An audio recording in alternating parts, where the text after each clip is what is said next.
My name is Marge Breaker and I'm with Preserve, and today we're going to can some pears.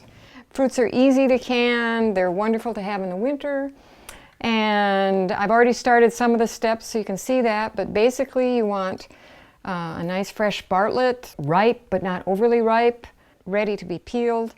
And then after I peel it, take the stem out. Oh. I'm going to cut it in half right down the middle.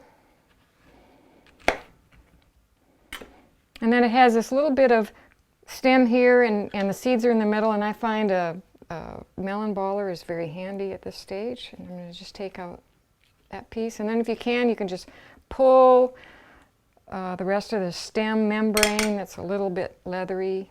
And of course the little stem end here. And then that's ready. Put in your ascorbic acid, and that's just a solution that you can use with vitamin C pills or powdered ascorbic acid. What it does is prevents the fruit from darkening, and it'll stay nice and bright and very pear-like in the jar and look very beautiful.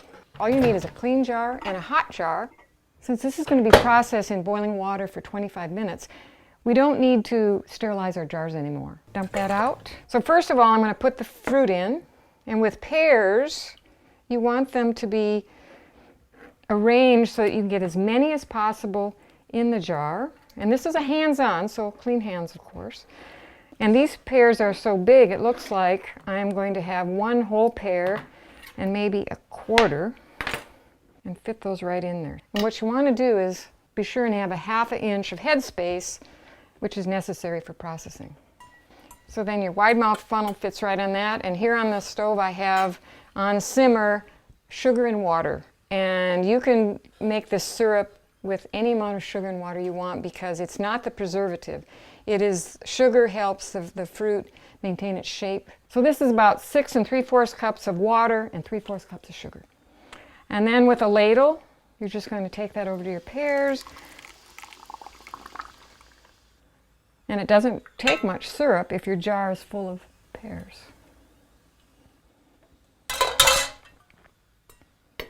Okay, that's about a ½ inch. When you first get started, sometimes you might even need a ruler. And then with some sort of instrument, this is actually an official bubble remover, but I've been known to use chopsticks or anything.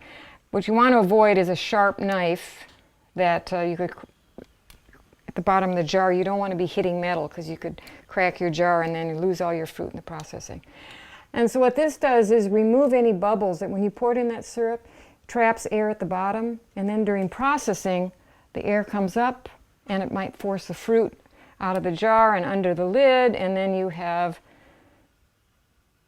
a seal that fails. And then after you've moved the bubbles, you just take a cloth, wipe the rim just in case any fruit or sugar are up there. And then I have my lids in hot water. Put on your lid, put on your ring, and you twist it down till you just hit resistance, and then just a little bit further.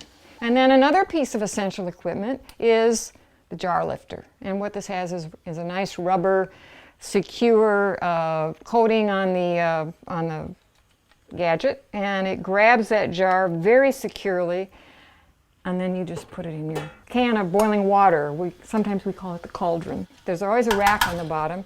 And the key thing with a canner is, we're only using pint jars, but let me show you what you want is when the jar is sitting in the canner, or a big soup pot, whatever big tall pot you have, that the water is at least an inch boiling over the top. And so sometimes you want to say, okay, my jar plus 2 inches.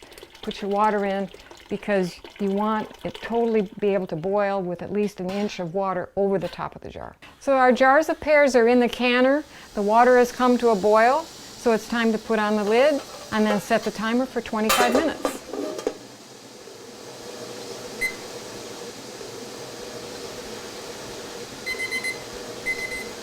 Okay, our time is up. It's time to take our jars out of the canner. Now always be sure that you take your lid off, facing away from you. And with your very handy jar lifter, your jars are then put on a towel, and you let them sit for 12 to 24 hours until they're completely cool without touching them. And that's pears.